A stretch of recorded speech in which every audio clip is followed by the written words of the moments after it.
Bonjour Fabien Galtier. Bonjour Wilfried. Merci d'avoir choisi RMC Sport pour votre rentrée pré-tournoi Destination.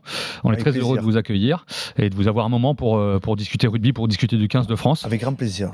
Avant ce tournoi Destination si important 2025. aux yeux du rugby français, à vos yeux certainement. On va commencer avec l'actualité chaude. Évidemment, c'est des nouvelles des joueurs avant cette liste qui est mercredi, prévue pour mercredi, cette liste des 42 joueurs qui vont préparer le tournoi. Est-ce que vous avez des nouvelles des joueurs touchés entre guillemets physiquement ce week-end? Il y a eu un peu de casse, même pas mal de casse. On parle de Winnie Atonio. Est-ce que vous savez si son genou, comment va son genou? Pas d'informations pour le moment. C'est le docteur Alexis Savini qui est en train de checker avec le médecin de La Rochelle, le staff médical de La Rochelle. J'aurai des informations en fin de journée, définitive, voire début de matinée demain. Est-ce qu'il y a une inquiétude? Oui, puisqu'il est sorti au bout de 25 minutes. Ouais. Oui, clairement. On parle de ménisque, sur des machines comme ça, entre guillemets, c'est très sensible. Ouais. Reda Wardi aussi, cartilage des côtes. Lui, ça serait fracture des cartilages des côtes. Ça veut dire indisponibilité à venir, mais là, je parle au conditionnel. Indisponibilité, début tournoi, si c'était confirmé, tout le tournoi? Je ne suis pas médecin, j'attends que les médecins travaillent entre eux, mais ça veut dire déjà indisponibilité à l'instant où on se parle. On a parlé d'Alexandre Roumat aussi, qui avait une lésion au mollet. Ouais, a priori indisponible pour le début du tournoi. Et Romain Buros. Alors c'était cheville ou genou selon les... Pas d'informations encore à ce jour à partager. C'était cheville, mais j'ai pas plus d'informations pour le moment. Vous devez grimacer devant les matchs de Champions Cup. Et aussi Charles Olivon. Et aussi évidemment Charles Olivon. Rupture du ligament croisé antérieur. À qui on pense fort parce que c'est une grave blessure. Vous avez Gaël Ficou, aussi indisponible pour le début du tournoi. 6 semaines d'arrêt. Ça veut dire que si tout se passe bien, il peut être potentiellement sélectionnable sur les 2 derniers matchs du tournoi. Pas d'autres pépins? C'est déjà beaucoup. Mais c'est déjà beaucoup. Ouais. Jean-Baptiste Ogro est en phase de reprise. Cyril Baille est en phase de reprise. Tevita Tatafou est en phase de reprise. Michael Guillard aussi? Michael Guillard est en phase de reprise. C'est sur un fil, tout ça. On vous imagine grimaçant sur votre canapé. C'est comme ça depuis que je suis sélectionneur en équipe de France. C'est notre... Et plus particulièrement, si on fait un constat après avoir étudié un peu les cycles, et plus particulièrement pendant cette période-là, entre la tournée d'automne et le tournoi destination, il y a un phénomène récurrent de blessures ou d'augmentation des blessures des joueurs que l'on suit, très important. Est-ce que Tevita Tatafou et Jean-Baptiste Gros peuvent postuler à votre liste? Michael Guillard, on peut l'ajouter. On les suit de très près. Tout sera mesuré. On a déjà travaillé la semaine dernière là-dessus. On attend les derniers rapports d'activité de leur club, des cellules performance de leur club. Nous l'activité médicale, les practices médecine échangent entre eux. Et après, je vais échanger aussi avec leur manager. Dans l'idéal, ils y seraient? Je ne peux pas vous dire, on parle co-conditionnel. Vous savez, quand on touche ce sont des décisions qui sont pas simples, en fait. Il y a toujours un arbitrage à faire entre l'expérience que l'on a et puis l'état de l'instant, à l'instant des joueurs, et puis l'équipe, en fait. Si on se projette, le premier match, c'est le 31 janvier, ce qui nous donne encore 15 jours de travail. Est-ce que le poste de pilier vous inquiète? On a parlé des blessures, enfin des joueurs touchés, Wardi, Atonio en reprise, Gros, Tatafou, Baille. Est-ce que l'éventail des choix est moins large que les autres postes? Est-ce que ça vous inquiète? Oui, très clairement. On fait comment? On trouvera des solutions. Je ne peux pas vous dire aujourd'hui, puisqu'on a déjà beaucoup travaillé dessus, et demain on prendra les décisions, puisqu'on communique la liste mercredi. Donc aujourd'hui, demain, mercredi, ce sont des journées de sélection, donc les décisions seront officielles mercredi après-midi, je pense, à peu près. Nous sommes à moins de 3 semaines, on l'a dit, de France-Pays de Galles. Cyril Baille est-il à vos yeux en mesure de postuler à une place de titulaire pour ce match? Je ne peux pas vous répondre. On suit de près son évolution. C'est encourageant quand même, parce qu'il a fait son 2e match, il en a potentiellement un 3e avant de vous rejoindre. Est-ce qu'on peut dire ça, que c'est encourageant pour lui après une longue absence? Très longue absence.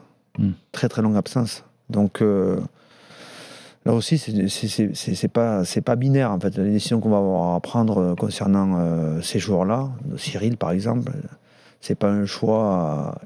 C'est un choix qui va être le fruit d'une longue discussion, réflexion. Il faut le voir à l'œuvre aussi s'il est dans le 42 à Marcoussis. Exactement, c'est tout. Surtout qu'on a 6 clubs qui jouent dimanche, 6 clubs français. Vous regarderez les autres clubs s'ils jouent dimanche, en tout cas des autres nations, c'est intéressant. Ouais. On a 6 clubs français sur le pont dimanche. Ça veut dire que le premier entraînement qu'on va pouvoir faire à Marcoussis, potentiellement à 42, c'est le mercredi. Et on joue le vendredi soir. À 9 jours du match. Voilà. Et c'était ça l'an dernier aussi. Donc c'est bien, on est challengé sur l'agenda. En continuant sur cette liste, est-ce qu'il est l'heure de revoir Oscar Gégou, vu ses performances XXL, on a envie de dire, avec La Rochelle? Je peux parler, on peut parler. Si vous parlez de Oscar Gégou, je pense qu'on peut parler aussi d'Hugo Radou. Depuis le début, nous avons dit que nous attendions la décision de justice, que nous avons confiance en la justice. En Argentine, nous avons dit nous ferons tout pour faciliter le travail de la justice. Donc de tout ce que l'Argentine a dans son organisation fédérale, puisque ce sont des États. Et nous avons attendu les différentes étapes jusqu'au non-lieu. Jusqu'au non-lieu. Le non-lieu, ça veut dire qu'il y a une relaxe totale des 2 joueurs. Ça veut dire que ces 2 joueurs sont sélectionnables aujourd'hui. Est-ce que leur performance fait que il y a une chance de les voir dans les 42? Oui. Est-ce que vous raisonnez, justement, avec ce que vous venez de dire, est-ce que vous raisonnez maintenant uniquement en termes sportifs? Nous avons toujours raisonné en termes sportifs les concernant. Mais vous savez que ça amène des débats dans le grand public. Mais à partir du moment où il y avait un jugement qui les attendait, il était hors de question qu'on les sélectionne ou qu'on envisage de les sélectionner. Ils rejouent en club maintenant quand même depuis 3 mois à peu près. Donc ils jouent tous les week-ends avec leur club. Dans le championnat de France et maintenant en Coupe d'Europe. Donc ils sont, sur un plan sportif, ils sont jugés au même titre que les autres joueurs et pour leur capacité à être potentiellement en équipe de France. Et l'autre partie, c'était la partie juridique. Et le président de la fédération, Jean-Marc Lermet, Florian Grill, ont clairement pris une position qui était c'est un non-lieu ou pas de sélection. Bon, même si vous pensez qu'il y a un appel de la plaignante. Mais nous faisons confiance à la justice. Donc il y a dans l'organisation de la justice la possibilité de faire appel. La justice suit son cours, suit son travail. Mais aujourd'hui, à l'heure où je vous parle, c'est un non-lieu qui les concerne, pas autre chose. Un mot sur leur performance, justement. Ils sont candidats à l'équipe de France, de par leur performance. Ils vous surprennent? Oscar Gégou enchaîne les matchs avec La Rochelle de grande qualité. C'est pour ça qu'on les avait sélectionnés au mois de juin. C'est des joueurs qui ont un cursus international depuis les moins de 20 et qui ont très vite enchaîné avec leur club, avec les équipes seniors. Vous avez parfois fait des choix forts en novembre. Olivon ou Aldrid pas sur la feuille. Ficou, alors qu'il avait beaucoup joué avant en top 14 en tant que remplaçant, ça ne lui était jamais arrivé. Est-ce qu'il y a à dire qu'il n'y a pas de statut en équipe de France? Il y a un vécu que l'on prend en compte, une expérience que l'on prend en compte, une expérience collective et individuelle que l'on prend en compte qui est très importante pour la performance. Ça, on l'a identifié. Mais vous savez, nous, on est un staff de 32 personnes. 32 personnes, énormément de compétences, multidisciplinaires, qui nous permet de bien réfléchir et de prendre les meilleures décisions possibles. Évidemment, ensuite, c'est la performance qui va nous donner raison ou tort. Mais sur toutes les décisions que l'on a prises, notamment au mois de novembre, elles étaient motivées par une seule chose, c'est nos études, notre réflexion, qui a mené des décisions claires et simples. Donc en fait, l'émulation, ça fait partie de l'équipe de France. Et quand on peut avoir de l'émulation, parce qu'on a des joueurs disponibles et des joueurs non blessés, eh bien ça nous permet de rendre l'équipe de France plus forte. Parce qu'au sortir du tournoi 2024, vous aviez expliqué vouloir emmener 80% du groupe de l'époque à la Coupe du Monde. On en parlera à la fin. On en parlera en 2027. 80%, ça c'est toujours le cas. Ben, sur un effectif de 30 joueurs, ça fait 80%, ça fait, ça fait à peu près entre 22 et 23 joueurs parmi 30. Ça veut dire une rotation de 7 joueurs, 7 ou 8. On ne s'interdit rien. S'il doit y avoir plus de 80% ou moins de 80% de joueurs qui ont participé à la dernière Coupe du Monde, ça sera le choix et le résultat de 4 ans de compétition. Vous savez, l'équipe de France, c'est quand même, on touche à l'émulation suprême, c'est-à-dire qu'il faut, pour garder sa place en équipe de France, pour maintenir son niveau international, c'est pas simple. Hein. Passer au travers les blessures, être capable de se régénérer physiquement. Mais c'est qu'on n'était pas habitué à voir Grégory Aldrit en dehors du groupe ou Charles Olivan en dehors du groupe ces dernières années, et que c'est arrivé là, ou Gaël Fickou remplaçant, que c'est arrivé là, et que c'était un peu une surprise. Et que non, c'était pas une surprise pour nous. Les suiveurs se sont dit, il y a plus de concurrence. Nous, c'était pas une surprise pour nous. C'est des choses qu'on avait partagées sur le tournoi 2024. C'est-à-dire que à la fin du cycle Coupe du Monde et après la défaite face à l'Afrique du Sud d'un point, on a senti un arrêt, quoi, un arrêt, et on a senti que ces joueurs-là qui s'étaient préparés depuis 4 ans pour cet objectif avaient des difficultés pour se relancer, ce qui est bien compréhensible. Mais en même temps, il y avait un arbitrage à faire entre la confiance que l'on a construit, et la confiance est importante à ce niveau-là, depuis 4 ans, pour le nouveau cycle, et l'émulation. Donc le tournoi 2024 a été pour nous l'occasion déjà de tous se revoir et de tous en fait traverser cette période qui était encore difficile. C'est-à-dire qu'on était post-Coupe du Monde et c'était un tournoi qui était post-Coupe du Monde très complexe, très très complexe. Et en fait, sans être brillant, puisqu'on a terminé second et non premier, l'équipe a réussi, en démarrant très difficilement face à l'Irlande, à redresser en fait les performances semaine après semaine, puisque en fait un tournoi destination c'est 8 semaines pour nous, avec 5 matchs et 6 semaines de travail et 2 semaines où ils repartent chez eux pour se régénérer et en même temps ils travaillent. Donc 8 semaines, c'est 2 mois. Donc ça permet aussi, plutôt que d'écarter des joueurs parce qu'ils ne sont pas en forme, de les garder avec nous, et de les accompagner dans, entre guillemets, cette régénération qui était post-Coupe du Monde. Et ensuite arbitrer. Et donc au fil de la compétition, notre composition d'équipe a bougé, bien sûr, en fonction des blessures, en fonction des suspensions, et en fonction des retours de blessures. Pour arriver à une composition d'équipe qui n'était pas du tout la même que lors du premier match, face à l'Angleterre et face à l'Irlande. Ce qui est sûr, c'est que l'équipe a redressé la tête et puis a réussi à finir second sur la dernière journée, dans un tournoi très complexe où l'ensemble du staff, je dis bien l'ensemble du staff, a fait preuve de force, de détermination et de compétence.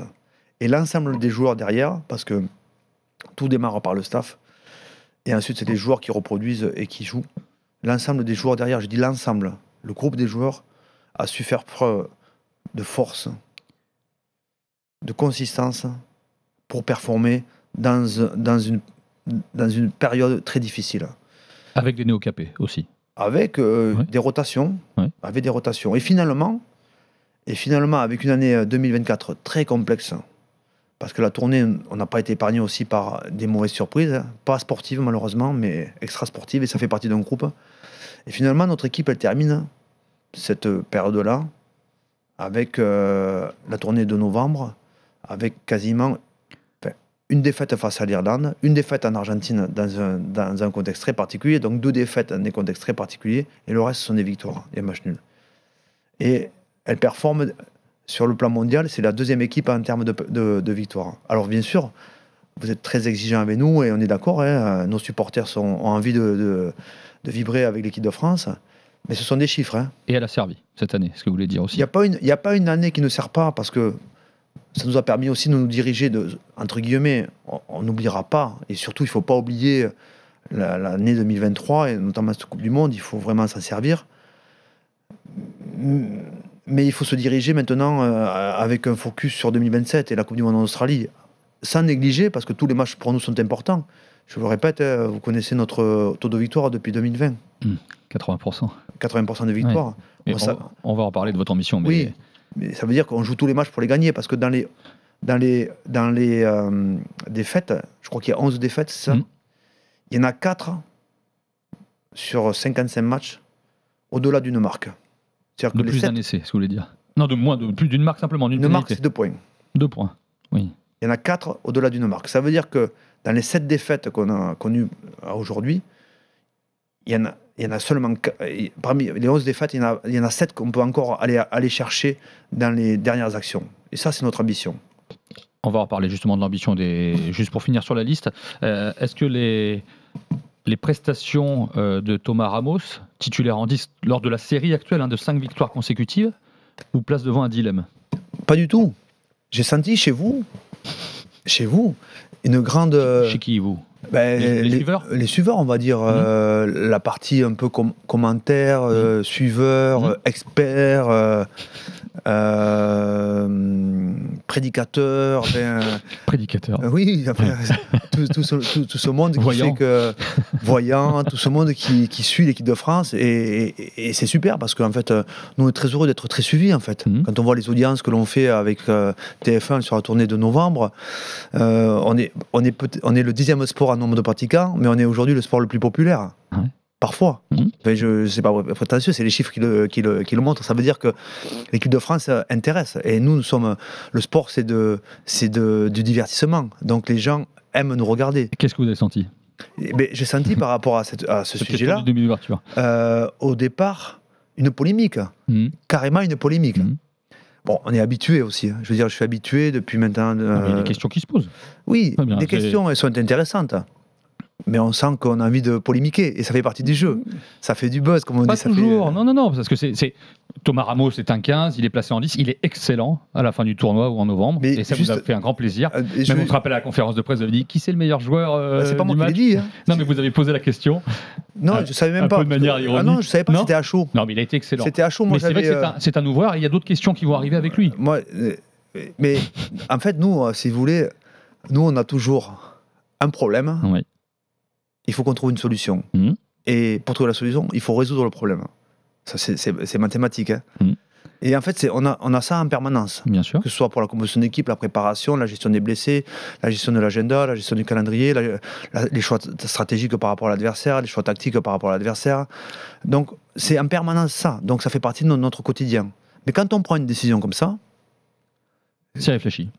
Ce que vous voulez dire. Il y a 32 personnes qui travaillent sur le sujet. Oui, bien sûr. Je dirais... Pas jour et nuit, mais jour. Mais il vous l'a rendu, Thomas Ramos, sur ce choix au poste de demi-ouverture. Mais c'est la question maintenant, comme il est excellent, mais que Romain Ntama, qui était votre numéro 10, installé avant sa grave blessure en Coupe du Monde... On n'est jamais installé en équipe de France. C'est vrai, alors il faut changer de... On a des performances titulaires du moment. On a des performances qui nous donnent la possibilité ou le statut de titulaire. C'est comme ça que ça se passe. Ce sont les performances. Vous savez, c'est le terrain.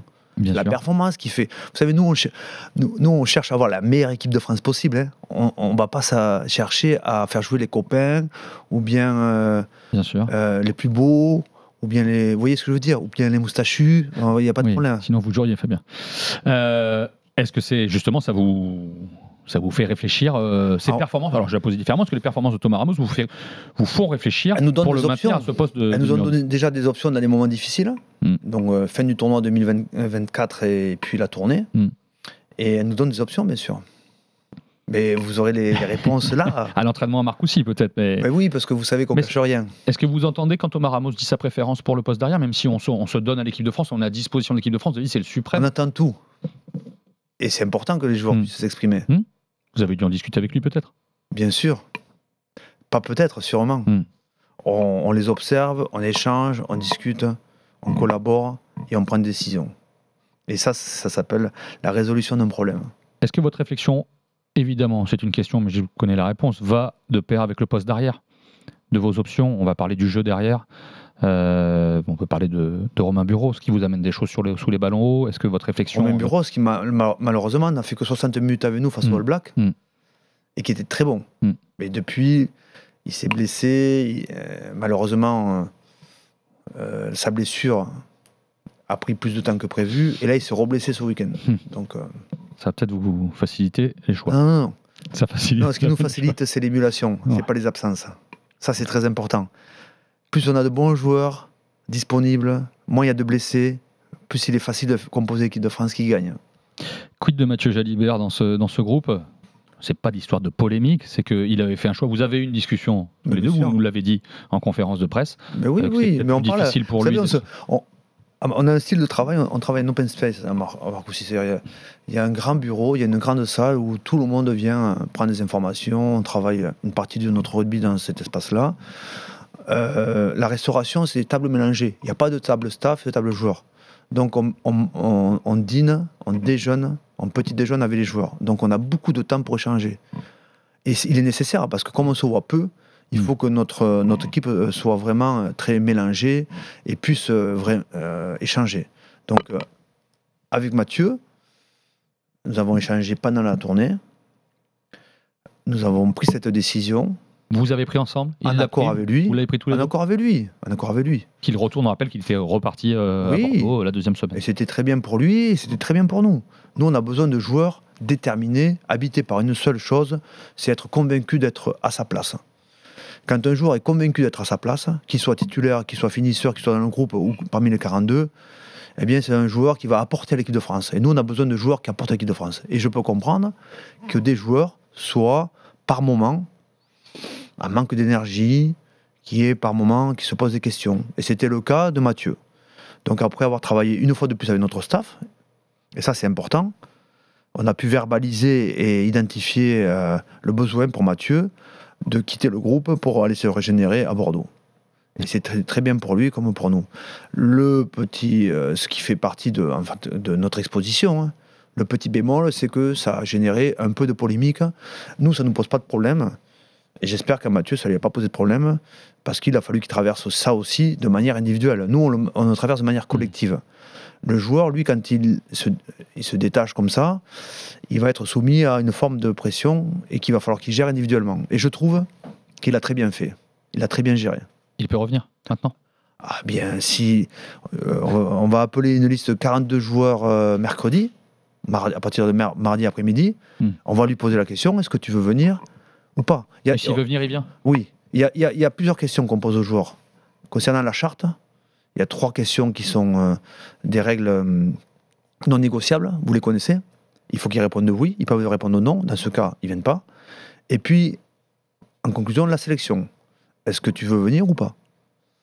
Et personne n'est obligé. Pourtant, la règle 9 oblige les joueurs à sélectionner, oblige à... pas sous la contrainte. Mais c'est pas notre décision depuis 7 ans maintenant. Alors, on voulait parler vous avez parlé de votre méthode justement d'open space, comme ça. Il y a quelque chose qui nous intéresse un peu, c'est votre fonctionnement dont on n'a jamais trop parlé, mais même pour les gens qui nous regardent, les auditeurs, les auditrices. Comment ça se passe justement ces moments où vous vous réunissez pour constituer cette liste? On a toujours parlé de ranking qui avait, ça a pu être dit ça et là, que vous aviez chacun des membres du staff donné une liste avec un nombre de joueurs. Est-ce que c'est comme ça? Comment vous faites quand vous arrivez à la table? Est-ce que chacun donne sa liste? Est-ce que vous mettez ça au milieu et vous en discutez? Des débats sont animés? Comment ça se passe? Essayez d'expliquer aux gens, c'est très intéressant, je trouve. Merci de trouver ça très intéressant. Mais vous savez alors? Non, on a entendu des choses, on voudrait l'entendre de votre bouche. En fait, tous les lundis, après la journée de championnat ou de Coupe d'Europe, on a une visio avec le staff toute la matinée, de 9h à midi. Le staff, c'est 32 personnes.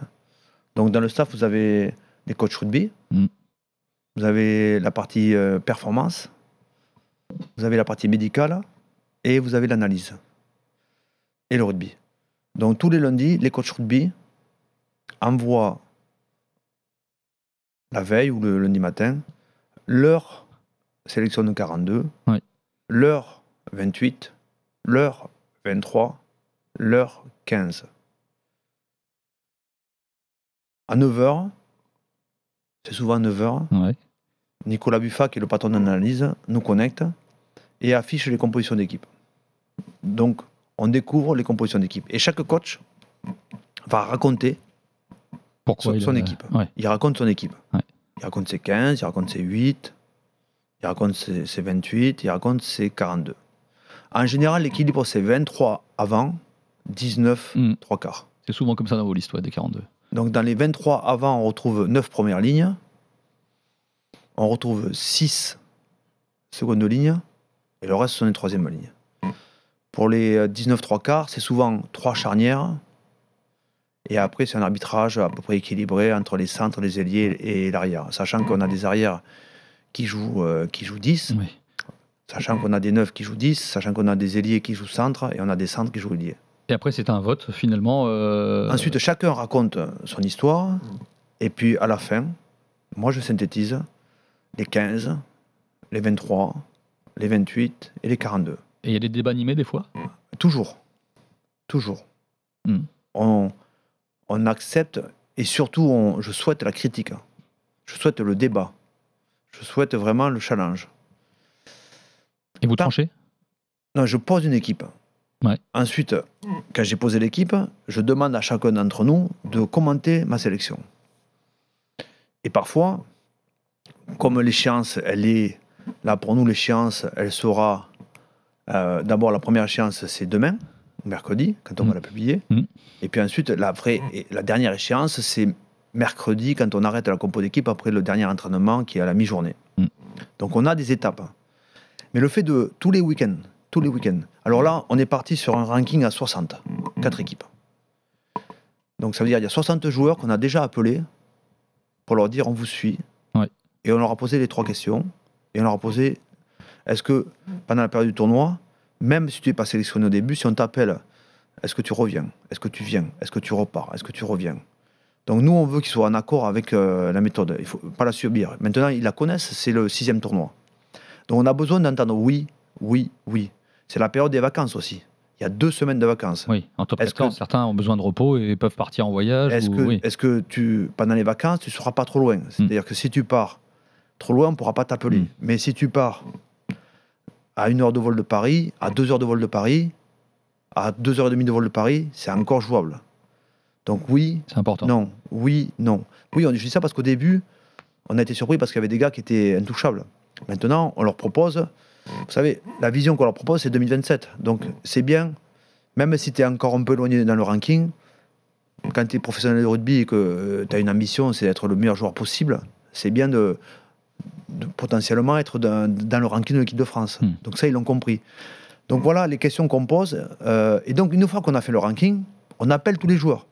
C'est-à-dire, tous les lundis ou tous les mardis, il y a les coachs qui appellent les joueurs. Ils disent, voilà. Pour le suivi. Voilà. Ouais. En même temps... Le médical est en relation avec le médical des clubs. La perf est en relation avec la perf des clubs. C'est-à-dire qu'on connaît quasiment toutes les données sur les 60. Produites sur les 60 joueurs que l'on suit. On connaît leur état physique, physiologique, et on a même la cellule préparation mentale qui travaille avec eux. Donc, je veux dire, cette méthodologie nous amène à avoir, par étape, en fait, un choix très cohérent le jour de l'annonce de l'équipe. Oui. Il y a une logique, il n'y a pas de surprise. Sur l'annonce de l'équipe, sur les 42 peut-être. Il y a une cohérence. Pour nous, il y a une très grande cohérence. Vous avez aussi un conseil des cadres un peu en équipe de France, on peut l'appeler comme ça ? Des joueurs, plusieurs joueurs, c'est ça ?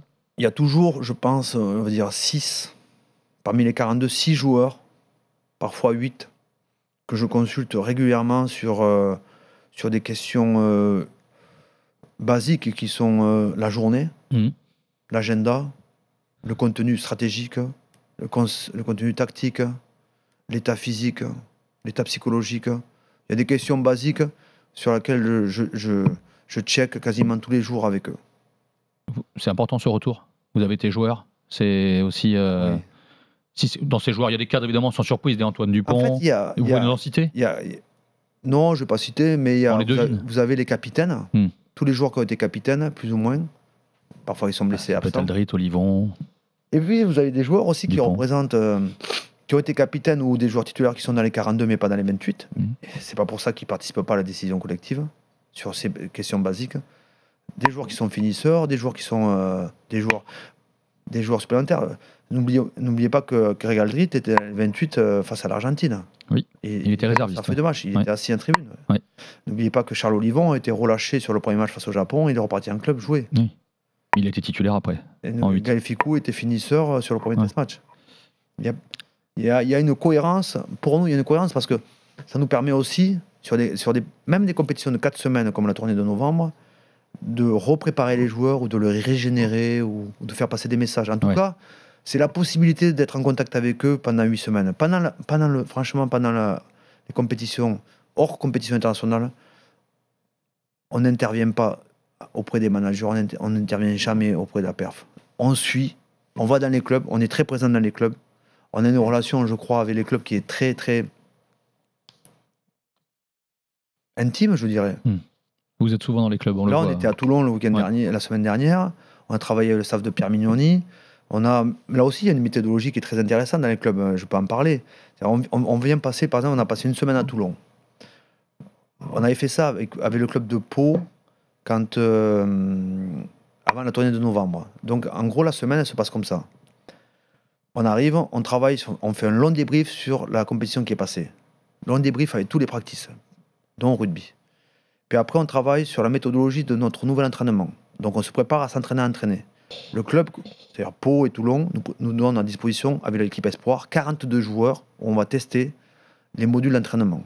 Ce qu'on veut faire évoluer, on regarde, on filme tout, ça dure une demi-journée. Et ensuite, même la vidéo, même les présentations des images.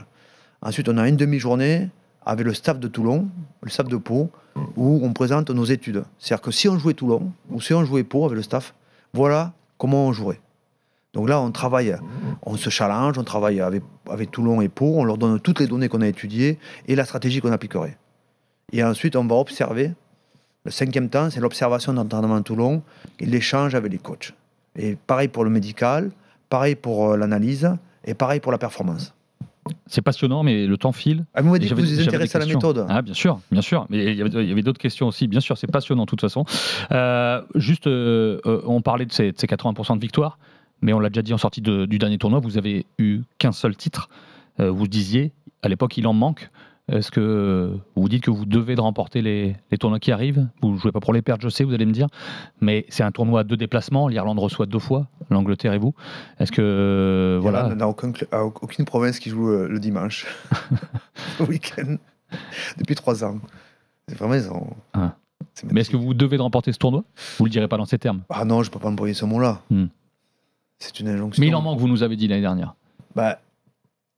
Oui, on veut gagner. On se prépare pour gagner tous les matchs. Et quand on se prépare pour gagner tous les matchs, normalement, on n'est jamais très loin des titres. Mais vous savez, il n'y a pas beaucoup de titres à gagner en rugby. Non. Si vous comptez. À la fin des tournées, on a gagné toutes les tournées, mais c'est pas un titre. Mais pour nous, c'est des test matchs. Vous placeriez un peu favori de ce tournoi? Vous placeriez l'Irlande avec ces 2 réceptions? Un bon tournoi de challenger pour nous. Un beau challenge à relever. Un très bon challenge à relever. Avec notre ambition, c'est de gagner tous les matchs. Vous pensez encore à la dernière Coupe du Monde? Oui. Et qu'est-ce que vous dites? Il y a de la matière. Ça nous a donné beaucoup de matière. Beaucoup de matière. Alors au début, c'est difficile parce qu'il y a une charge émotionnelle qui est trop importante. Les regrets sont éternels? Les regrets sont éternels? Il y a d'abord une charge émotionnelle très importante. Mais après, une fois qu'on a enlevé ça, il y a un contenu, il y a de la matière pour nous, pour la suite. Et d'ailleurs, on s'en sert déjà. Vous pensez à la suivante en vous rasant le matin? Enfin, vous rasant, pas la moustache, pour ceux qui nous regardent, mais vous y pensez tous les jours à l'Australie? Est-ce que c'est tous les jours? Est-ce que c'est toutes les heures? Est-ce que c'est tout le temps? Je n'ai pas la réponse, mais c'est beaucoup, c'est très présent, très présent.